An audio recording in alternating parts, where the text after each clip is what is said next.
पहा फक्त Maharashtra superfast news, आवाज जनतेचा। नमस्कार, मी दीपक मांडवकर। आपण पाहतात महाराष्ट्र सुपरफास्ट न्यूज, आवाज जनतेचा। महाराष्ट्र स्पेशल रिपोर्टमध्ये आपण पाहतोय की आज देशासाठी ज्याने आपली 18 वर्ष देशभक्तीसाठी घालवली असे रायगड जिल्ह्यातील माणगाव तालुक्यातील आपले चंद्रकांत दादा आहेत।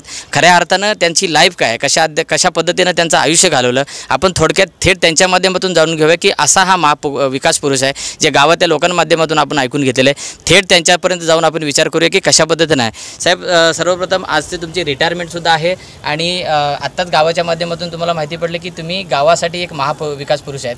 सुरुवातीला तुम्ही सेनेमध्ये लागलात, तर कशी तुम्हाला देशभक्तीसाठी ही प्रेरणा निर्माण झाली? 1984 जानेवारीमध्ये मी आर्मीमध्ये रुजू झालो, आर्मीमध्ये भरती झालो। भरती होण्यामागचं माझं एक खास कारण आहे, मी अजूनपर्यंत कोणाला बोललो नाही। फक्त एक वेळेस आमची ग्रामपंचायतमध्ये सभा होती, तिथं मी बोललो आहे। माझा लहान भाऊ आजारी होता आणि वडील त्यासाठी गावी गेले होते आणि बाबा पेट्रोल पंपावरती काम करायचे त्यावेळेस। तर मी मुंबईला आलो, तर बाबा गावी गेल्याच्यानंतर मी त्यांच्या जागेवरती असंच पेट्रोल पंपावरती काम करायचो, अलंकार टॉकीज मुंबईला। तर तिथं एक नावाजलेला गुंडा आला होता। मी त्याच्या गाडीमध्ये पेट्रोल टाकला नाही आणि त्यांनी येऊन मला मागून लात मारली।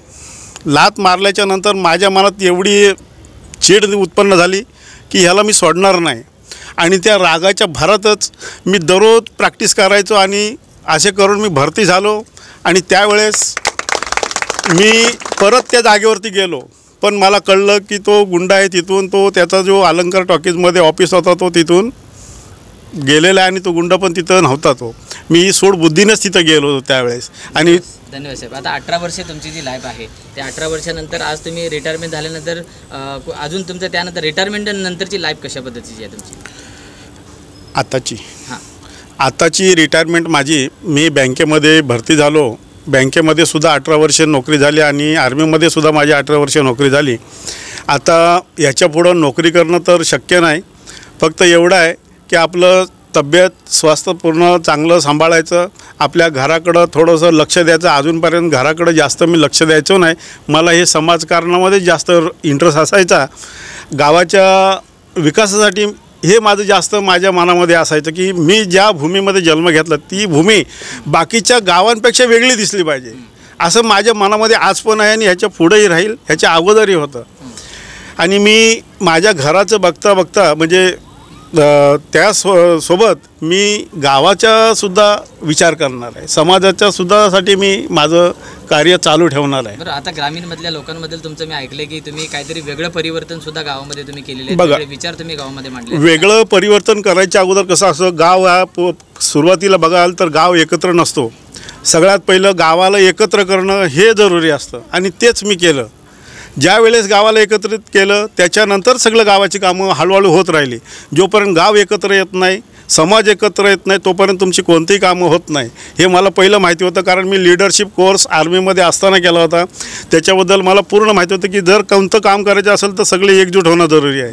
आणि ते मी एकजूट पहिली गावाला एकजूट केली आणि त्याच्यानंतरच सगळी कामं आपोआप होत गेली। बरोबर। आता एवढं सुद्धा म्हणलं की कोरोना काळामध्ये पण तुम्ही त्यांच्यासाठी खूप मदत केली आणि आता भविष्यामध्ये तरुणांसाठी, ज्येष्ठांसाठी किंवा महिलांसाठी तुमचे असे काय विचार असतील की गावामध्ये काय परिवर्तन करा आहेत?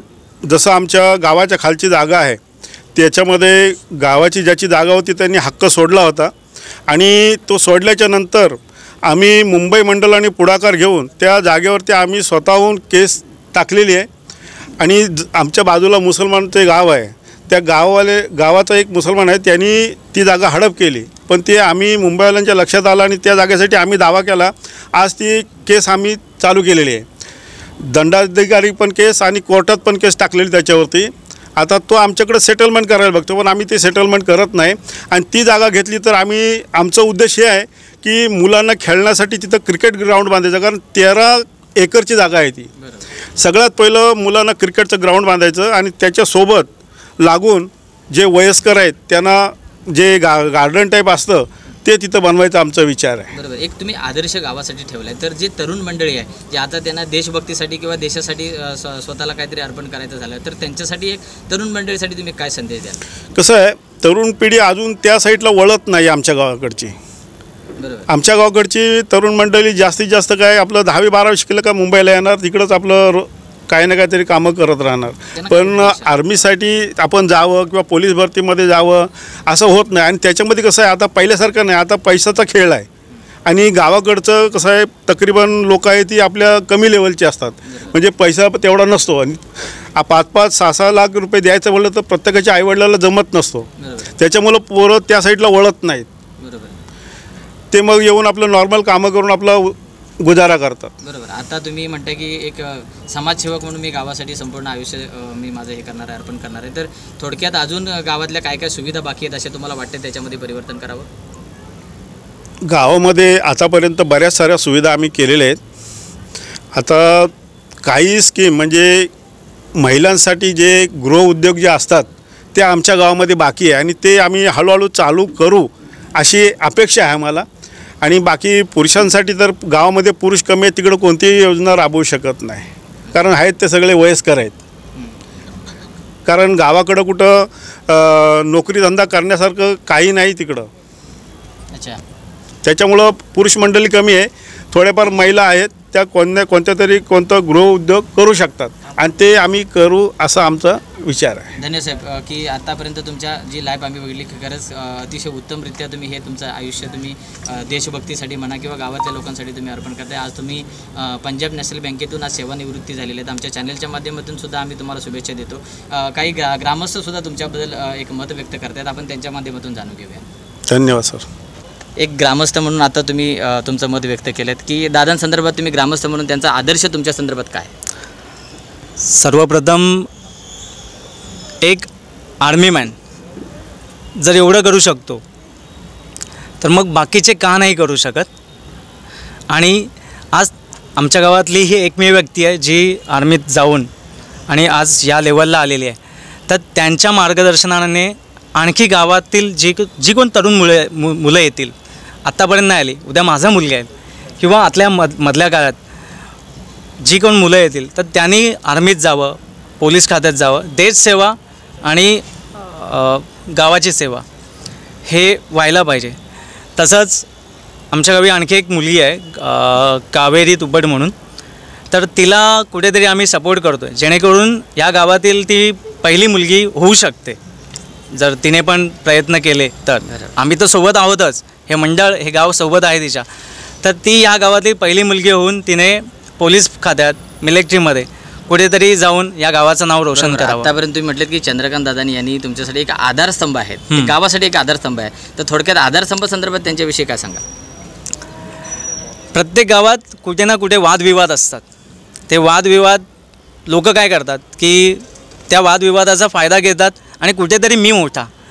पण आज हे अध्यक्ष आमचे दादा कोणत्याही दोन्ही पक्षांच्या बाजू मांडून दोन्ही पक्षाचं समतोल साधून त्यांच्यात घरोबा निर्माण करून कुठल्याही नातं न तोडता ते तिथल्या तिथे सावरून योग्य करून देत आहेत. तुटलेली नाती जिथे जोडत आहेत.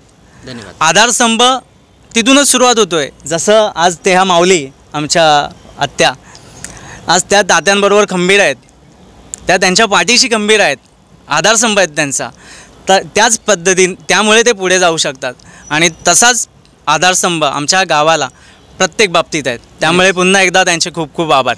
धन्यवाद. आणि आपले देखील धन्यवाद. आत्ताच आपण जाणून घेतलं की असंख्य लोक या ठिकाणी त्यांचे आलेले, त्यांचे गावातली लोकसुद्धा या ठिकाणी उपस्थित आहेत की त्यांच्यासाठी हा सुवर्ण क्षणसुद्धा आहे आणि त्यांच्यासाठी आता त्याचा पंजाब नॅशनल बँकेच्या आज जो सेवानिवृत्ती झालेले आहेत त्याचे शुभेच्छा देण्यासाठी या ठिकाणी आलेले आहेत. आता ग्रामस्थांच्या माध्यमातून सुद्धा जाणून घेतलं की हे केवळ आधारस्तंभ नव्हे, हे करू शकतात. म्हणजे असे खूप काही गावातील लोक असतील, जे ज्येष्ठ मंडळी असतील, जे विचारवंत असतील, त्यांनीसुद्धा यांचा बोध घेतला पाहिजे. असं सर्वात मोठं उदाहरण आपण यांच्या चंद्रकांत यांच्या माध्यमातून आज या ठिकाणी पाहिलेलं आहे. कॅमेरामॅन सुरेंद्रसह दीपक मांडोकर, महाराष्ट्र सुपरफास्ट न्यूज, नालासोपारा.